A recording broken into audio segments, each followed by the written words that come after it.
Con una copa de vino en la mano estoy aquí esperando a Juan Luis Bretón, un hombre dedicado durante décadas a la promoción del Jerez. ¿Qué tal, Juan Luis? Encantado de verte. Te contigo una copa de Montilla. Qué buena idea. Estamos aquí delante del monumento de Lola Flores. Tú que fuiste director de la fiesta de la vendimia muchos años, ¿llegaste a conocerle? Pues sí, y en dos ocasiones nos obsequió sendas sesiones en la gala de la fiesta de la vendimia. En la primera estuvo un poco cortita, pero en la segunda se explayó y en general siempre llenaba no solamente el escenario, sino yo creo que incluso rebosaba la calle. Impresionante. Tú eres uno de esos vascos que llega a Jerez cuando las angulas de la Corta prácticamente las regalaban, ¿no? Asombro para nosotros. ¿Tú dirías que las bodegas fueron pioneras en el enoturismo? Yo diría, y además creo que lo viví, porque en el año 66-67 en Williams, que yo estaba entonces, empezamos a recibir visitas, el turismo empezaba a funcionar entonces, y en Jerez era relativa novedad, y enseguida empezamos a recibir bastantes visitas, sobre todo de clientes y agentes en España, pero sí, aquello era turismo vivo porque las personas se paraban, recorrían la bodega, terminaban tomando una copita, se imbuían de lo que hacíamos y dejábamos de hacer. Muy interesante. Así se empezó.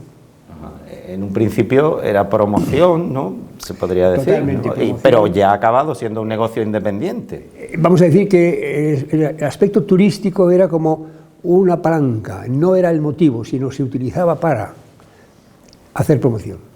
Aunque después, bueno, como esto ha evolucionado, fíjate, ¿no? Después se ha convertido en otro mundo diferente, con mucho motivo, y además sigue siendo un aspecto promocional el que hay detrás de la cosa enoturística, pero ya es mucho más complejo y mucho más interesante, mejor dicho. Hombre, y hasta generar un negocio paralelo, se podría decir, ¿no? Exacto. Ya. Así es. Estamos viendo ahora precisamente imágenes de una visita, se podría decir histórica, ¿no? A la bodega. Así eran las cosas en aquella época. Se les llevaba a las gentes por las bodegas, se asombraban de esas calles, esas andanas, porque eso asombra, el aroma, las faenas pocas que veían, y después se les llevaba a la sala de visitas, que se llevaba de una forma o de otra, unas casas más grandes que otras, unas combinadas con zonas para flamenco y cosas así, y otras sencillamente de interés informativo y de historia de la empresa. ¿Quiénes fueron los grandes nombres de la promoción del Jerez histórico? La verdad es que no puedo citar nombres de promoción en ese contexto. Ahora, promoción, hombre, José Ignacio Domecq fue el promotor por excelencia en aquella época. Don Ignacio, usted que es un experto de brandy, ¿puede decir cómo controla la calidad del fundador? Ve esto, con ella, que es el único instrumento del que tengo plena confianza, vigilo diariamente la calidad del fundador. Es como un rito para mí. Es un eso no lo hace más traído. Pruébelo. Bueno, Juan Luis, viendo el panorama actual, ¿qué crees que se podría mejorar tanto en la promoción como en el enoturismo? El panorama actual, que está presidido porque salimos de la pandemia, que tiene ya una situación de promoción bastante desarrollada, pues se enfrenta a aspectos que conviene tener en cuenta y procurar, vamos a decir, atemperar o domesticar, que son básicamente huertos o parques solares por un lado y construcciones o torres eólicas por otro, que si no se tiene suerte, vamos a decir, o si no se pone cuidado para tener suerte, pueden estropear un aspecto importante del escenario que constituye el viñedo. Y ese paisaje es lo que hay que preservar justamente en el contexto enoturístico del viñedo de Jerez.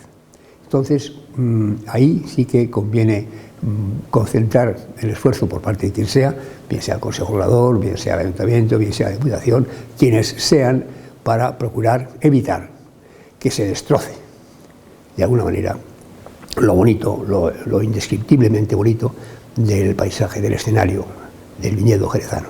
Bueno, pues Vamos a brindar por eso y por verte muchos años más por Jerez. Bien, por mí que no quede. Ustedes pensarán que esto que tengo a mi espalda es un bar, pero no es un bar, es un tabanco, uno de los establecimientos más representativos de nuestra ciudad. Entre mediados del siglo XIX y mediados del siglo XX, las bodegas empleaban a miles de personas que por lo general cobraban un sueldo bastante bajo. Con tan poco dinero, pocas diversiones podían permitirse y la principal era el tabanco. Los tabancos eran establecimientos pequeños, sórdidos, donde se vendía vino de poca calidad. Mollate, alpiste o pirriaque son algunas de las palabras que denominan a ese vino. Los tabancos estuvieron a punto de desaparecer a finales del siglo XX, pero se han reconvertido y hoy son uno de los principales atractivos turísticos de la ciudad. Este, donde estamos, fue fundado en 1925. Vamos a conocerlo. Bueno, como estábamos comentando antes, lo que ha cambiado esto en unos años, ¿no? Sí, la verdad que ha evolucionado bastante el tema de los tabancos. Antiguamente no entraban las mujeres y ahora pues estamos Hombre, aquí. afortunadamente la cosa ha cambiado. Muy buenas.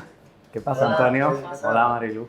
Mi abuela, cuando uno iba mucho a un tabanco, decía, a ese le gusta mucho un vaso. Y todavía tenemos aquí los vasos.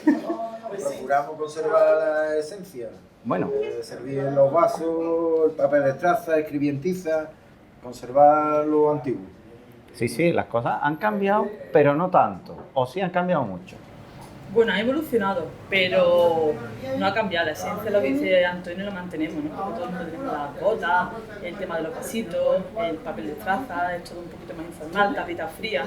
Se intenta mantener, pero sí se ha evolucionado a lo mejor, ¿no? En los productos, ¿no? Tenemos más productos de más bodega, ¿no? Por ejemplo. Sí, antes las bodegas solamente había un tipo de vino de una bodega, varios vinos, pero de la misma bodega. Ahora no, ahora está abierto a... Y por lo general malo, ¿no? Hombre, no en Bueno, todos los tabacos, ¿no? Pero, vinos de medio tapón u otro tipo de vino. hombre, es que tampoco la clientela podía permitirse muchos lujos, ¿no? Claro, antes eran los hombres, ¿no? Que vienen de trabajar de la bodega, ¿no? Se tomaban sus vinitos, o dos o tres antes de ir a su casa, y entonces ahora es distinto. Por eso te digo la evolución, ¿no? Ahora ya hay gente de fuera, los locales, gente joven, que ha vuelto a beber el producto de aquí, de la gente tierra. joven. Sí. Que se ha reencontrado con la... Una reconversión, se podría hablar, ¿no? Del sector, ¿no? Digamos, con su cómo y su porqué, pero sí, ¿no? Y dar a conocer y a valer los vinos de Jerez dentro de la ciudad. Porque aquí era raro, solamente las personas mayores eran las que bebían, la gente joven no. Y desde que empezaron otra vez los tabancos, sobre todo los que se incorporaron, ha sido un acicate muy importante para que la gente... Eso es un logro importantísimo, ¿no? Sí. Una de las cosas que se cuentan, ¿no? Es el cante en los tabancos, que aquí, pues bueno, Sí. todavía se tiene. En el 2011 o así lo recuperamos y procuramos hacer flamenco auténtico todos los días. Sí, porque antes eran los usuarios los Sí, que antes la gente venía con el nudillo y cantaba. Sí. el cartelito ese famoso de se prohíbe el cante, ¿no? Por algo Sí, sería. Sí, pero que ese es uno sitio, mira, nosotros tenemos aquí, y el flamenco volvió al tabaco, porque era una de las cunas del flamenco.